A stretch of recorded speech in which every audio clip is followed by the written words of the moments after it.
अस्सलाम वालेकुम। Welcome back to my another video. Welcome back to my channel. आज की मेरी इस वीडियो में उम्रा पर जाने से पहले किन चीज़ों और किन बातों को जहन में रखना बहुत ज़रूरी है उसके बारे में आपको मालूमात दी जाएगी, और ये सारी चीज़ें मैं अपने पर्सनल एक्सपीरियंस से आपको बताऊंगी। उम्रा के सफ़र पर जाने से पहले कुछ चीज़ों को जहन नशीन करना बहुत ज़रूरी है। उम्रा का सफ़र बहुत ख़ास सफ़र होता है और कुछ लोगों को शायद ये ज़िंदगी में सिर्फ़ एक दफ़ा ही मैसर आता है। कुछ लोगों की तो पूरी ज़िंदगी लग जाती है सिर्फ़ एक सफ़र करने में। इस हवाले से मैं आपसे एक वाक़या ज़रूर शेयर करना चाहूँगी। एक दफ़ा मैं उम्रे के सिलसिले में मस्जिद हरम के सहन में बैठी हुई थी कि मेरे साथ एक बहुत बूढ़ी सी बुज़ुर्ग सी औरत बैठी हुई थी। उन्होंने आहिस्ता आहिस्ता मुझसे बातें करना शुरू कर दी और अपनी ज़िंदगी का ऐसा दिलखराश वाक़या सुनाया कि मैं आपके साथ ज़रूर शेयर करना चाहूँगी। वो बोलने लगी कि मेरे मियाँ बहुत जवानी में ही फ़ौत हो गए और मुझसे बिछड़ गए। मेरे छोटे छोटे बच्चे थे, उनकी कफ़ालत के लिए मैंने लोगों के घरों में काम करना शुरू कर दिया। लेकिन शुरू से ही मेरे दिल में एक तड़प थी कि अपनी ज़िंदगी में चाहे एक बार लेकिन मैं अल्लाह का घर ज़रूर देखूं, और उम्रे की शदीद ख्वाहिश थी। बस इसी की वजह से मैं लोगों के घरों में ज़्यादा से ज़्यादा काम करती।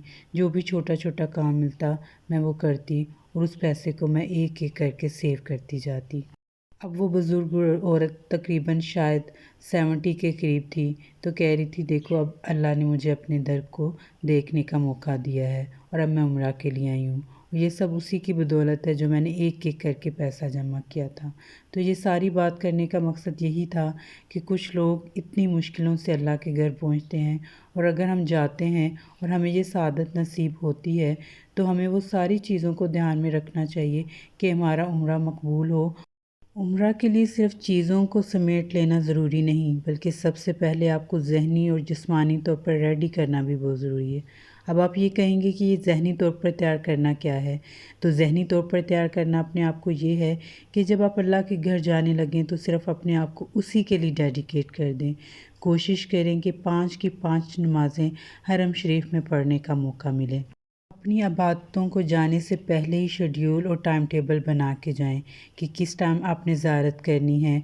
अगर आप ज़ियारत के लिए जाना चाहते हैं तो इसका एक स्पेशल सा वक्त मुकर्रर करें।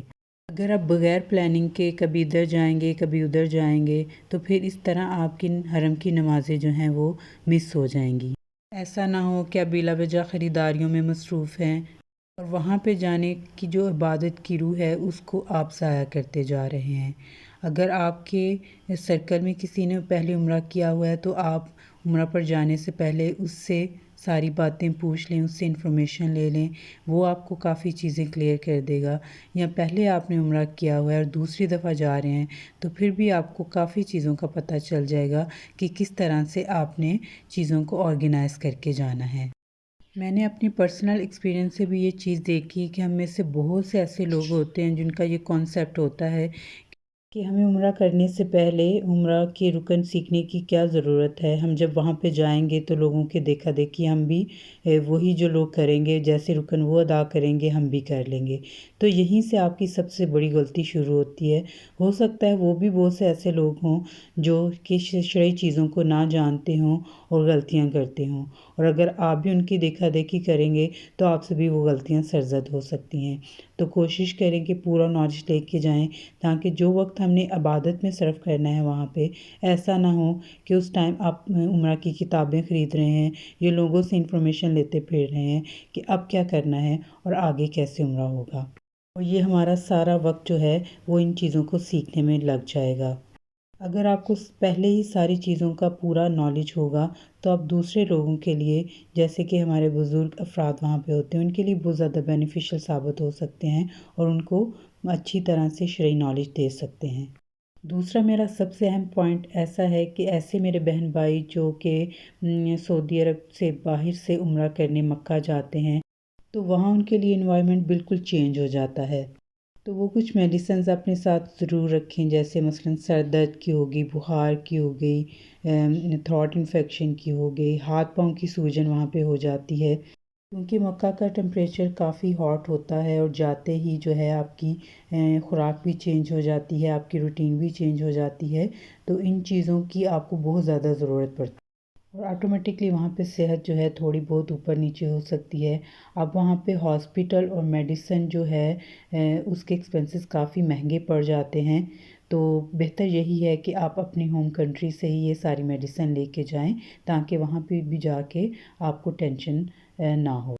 اب سب سے اہم پوائنٹ جو میں آپ سے ڈسکس کرنے لگی ہوں، کوشش کریں کہ عمرہ پر جانے سے پہلے ہی اپنے ہوٹلز کی بکنگ لازمی کنفرم کروا لیں، کیونکہ حرم کے نزدیک جتنے بھی ہوٹل ہیں وہ آپ کو موسٹلی بکڈ ہی ملتے ہیں، بزی ہی ملیں گے۔ ایسا نہ ہو کہ آپ وہاں پر جا کے ہوٹل ڈھونڈ رہے ہیں اور آپ کو خواری بھی ہوگی، کیونکہ موسٹلی ایسا دیکھنے میں آیا ہے کہ جب بھی آپ ایٹ دا ٹائم آپ ہوٹل ڈھونڈنے کی کوشش کرتے ہیں تو وہ آپ کو کافی مہنگا بھی پڑتا ہے۔ اور اگر فیملی اور بچوں کے ساتھ جا رہے ہیں تو پھر وہاں جا کے ہوٹل کنفرم کرنے کی غلطی کبھی نہ کریں، پہلے ہی ہوٹل کنفرم کروا کے جائیں۔ ہمارے ساتھ ایسا بہت دفعہ ہوا ہے کہ جب بھی ہم بزی ڈیز میں گئے ہیں تو آسانی سے کوئی ہوٹل نہیں ملتا تھا، اور جو بھی ہوٹل ملتا تھا وہ پھر اتنا مہنگا کہ آپ کے بجٹ سے بہت دور ہوتا ہے۔ اور بہت دفعہ تو ایسا بھی ہوا ہے کہ ہم وہاں پہ پہنچے ہیں اور میں نماز کا ٹائم تھا، لیکن ہمارا سارا ٹائم جو تھا وہ اس لیے ضائع ہو گیا کہ ہم ہوٹل ڈھونڈ رہے تھے۔ اتنا ہی لمبے سفر کے بعد جب آپ وہاں پہ پہنچتے ہیں تو آپ کو آلریڈی اتنی تھکاوٹ ہو چکی ہوتی ہے کہ ایک ہوٹل ڈھونڈنے کی ہیکٹک آپ اپنے سر نہیں لے سکتے۔ اس ٹائم ایک ہوٹل سے پتہ کرو، پھر دوسرے میں جاؤ، دوسرے سے نکلو، تیسرے میں جاؤ، تو اس سے ہی کافی زیادہ تھکاوٹ ہو جاتی ہے، کیونکہ انسان کی پریفرنس یہی ہوتی ہے کہ وہ جلدی سے وہاں پہ پہنچے اور سیدھا وضو کر کے حرم میں عمرہ کے لیے جائے۔ اب چوتھا پوائنٹ جو میں آپ سے ڈسکس کرنے لگی ہوں وہ یہ ہے کہ مکہ کے سفر پر جانے سے پہلے آپ اپنے سامان کو بالکل آرگنائز کر کے لے کے جائیں۔ احرام جو آپ نے پہننا ہے اور اس سے ریلیٹڈ جتنا بھی سٹف ہے وہ آپ اپنے ایک علیحدہ بیگ میں پیک کریں، کیونکہ جب آپ نے میقات پہ احرام وغیرہ پہننا ہے یا جوتے وغیرہ پہننے ہیں تو وہ دوسرے کپڑوں کے ساتھ مکس ہوں گے، تو وہاں پہ ہی آپ کو سارا سامان دوبارہ سے کھولنا پڑے گا اور دوسری چیزوں میں سے اپنے احرام کو ڈھونڈنا پڑے گا۔ تو بہتر ہے کہ یہ ساری چیزیں آپ اس بیگ میں رکھیں جو آپ نے کیری کرنی ہے، تاکہ آپ آرام سے اسی بیگ کو نکالیں اور میقات پہ صرف اسی کو کھولنا پڑے۔